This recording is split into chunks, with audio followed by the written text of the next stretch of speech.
Yun, ayan, may hukay na tayo. 110 by 110 yung hukay natin. Kasi yung bakal natin is 1 meter by 1 meter. So kailangan na may space ng konti sa gilid. Ayan, ang lalim yan is 150 cm ang lalim. Ayan, kumpletuhin natin yung hukay. So ayan, 150 ang lalim yan. Ayan, halos tapos na yung mga hukay na yan. Tapos na natin yung 6 na poste. So meron pa tayong 3, siyam kasi poste na yan. So ito yung isa, tapos yung gitna, at saka isa pa dun sa may sulok. So kulang pa tayo ng 3 poste, kukukain pa natin yan. So ito, nakagayak na rin yung ating bakal pamposte. 16mm yung patayo, 9mm yung ating ginamit na stirrup.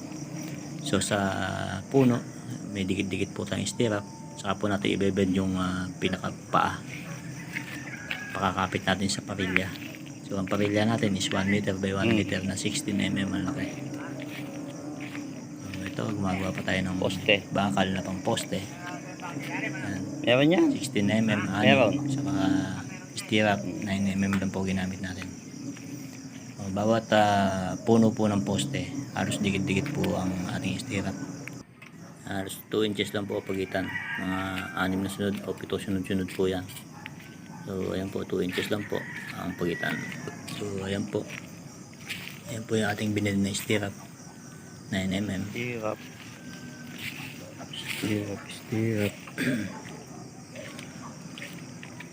So ayan po, pag naitayo na po natin yung ating poste, set na po natin yung ating poste at yung ating parilya. Yun, katapos buhusan ng poste, kukukain naman yung gilid na yan. Yan, kukukain niya, paikot. Lahat yan, kukukain pag tutugma-tugmain yung mga poste.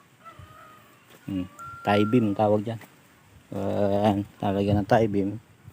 Dyan na ipapatong yung hollow block sa tie beam. Yan. Okay, inuhukay na nila. Iniikutan na yan. Iniikutan na nila.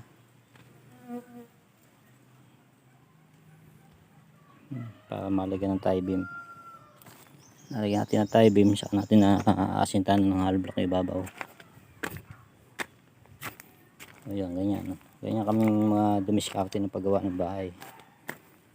So, hindi tayo gagamit ng forma dito sa pinaka tie beam, yung lupa na ginagawa natin forma. Yan ang moldy nya.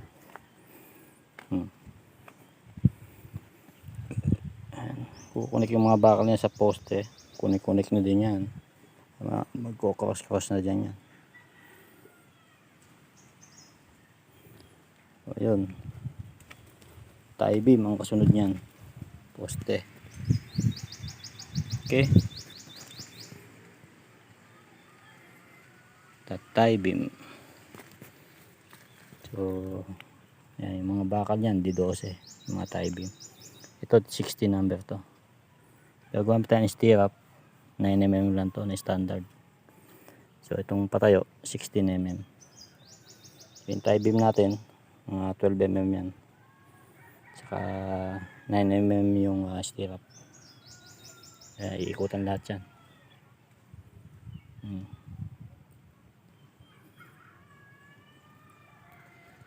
Okay.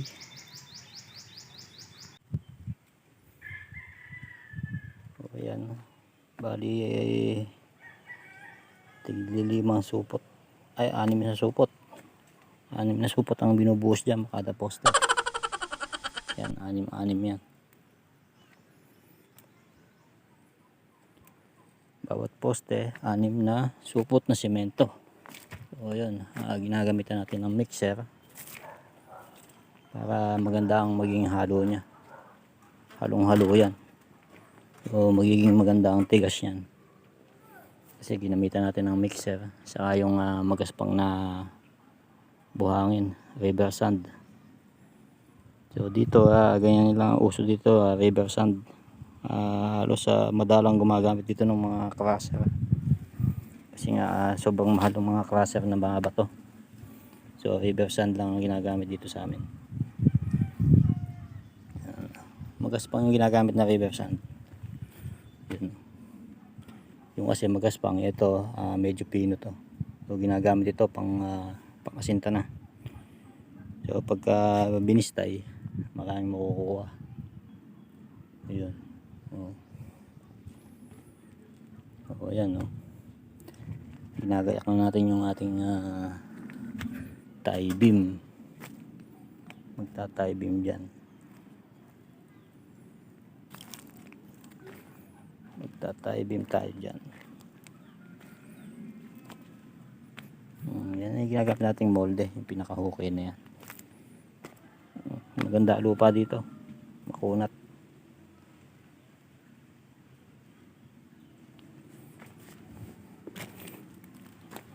Siyam yung poste. Siyam yung poste na yan. Ito naman pang ugat dito. Kakatingin na lang yan pagka maluwag na. Yan, tatanggalin ugat. Pero tatanggalin din puno na yan. Pagka ako na lang sa katatanggalin yan pagka mataas na yung asinta ng hollow block, para kahit paano may lilim sila. Wow! Pag kasi tinanggal ka agad yan, lantad na lantad sa ilalim ng araw. Ayun.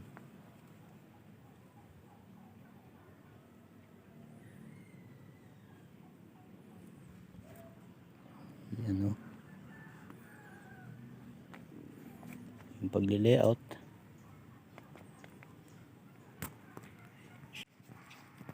Yan yung pagli-layout natin. Ayan inikutan natin ng kahoy. Nilabas natin ng 1 meter mula doon sa pinaka ating asinta ang hollow block. Halos 1 meter yan.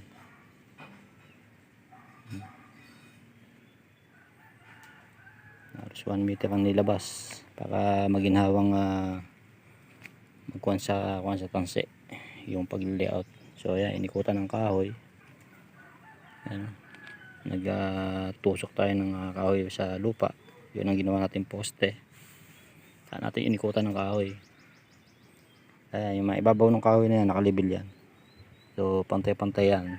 Dyan sila kukuha ng level ng asinta. So, susukat sila dyan sa hatak ng tansina. Ito mga tansina to. Ayan, tinanggal na iba't nakakasagabal sa paghuhukay. Ayan. Ayan, pagka nagasinta sila, doon sila sa ibabaw ng tansi. Sa tansi sila kukuha ng sukat para makuha nila yung level. Yung ganun.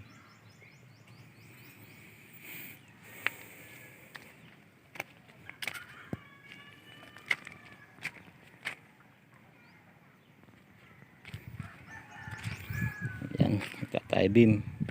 Gagayak naman natin yung bakal para sa tie beam.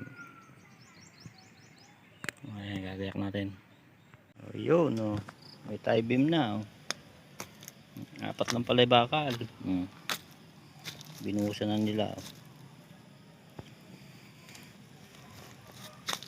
Nakabuhos na sila ng tie beam. Ito yeah. Yun Naku, nagtipid pa ng halo. Nilagyan pa ng balaba na saging. Tatanggalin nyo lang bukas yan. Ayun, forma naman niya kayo. Formahan nila. Hindi siya gawin din hollow block naman ang ginamit nilang pamporma. Ayan, hollow block. Ayan, dyan napapatong yung hollow block sa tie beam na yan. So, dito hukayan pa ito, papaganon pa doon. Halagyan pa dito yan, tutugma doon sa gawin yun. Ayan, paganon. Ayan, bukas bubuhusan na nila yan. Hollow block nilagyan nila ng sako ng semento para hindi kagatin yung cement, yung hollow block para makuha din nila ng buo. Tatanggalin din yan yung mga hollow block na yan.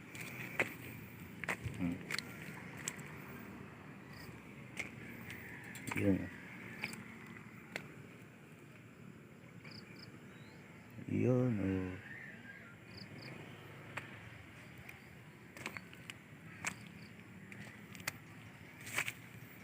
Yun, may tie beam na. Bubuhusan pa yan bukas.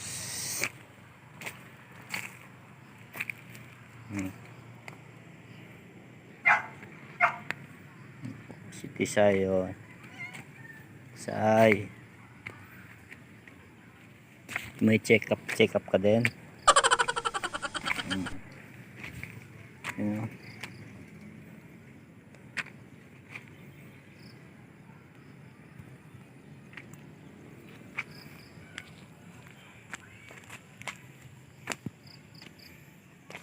Opya. Oh, yun, may tie beam na.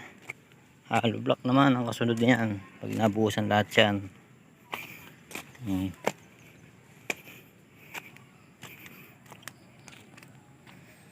Yun. Oh, ayan, tie beam na tayo.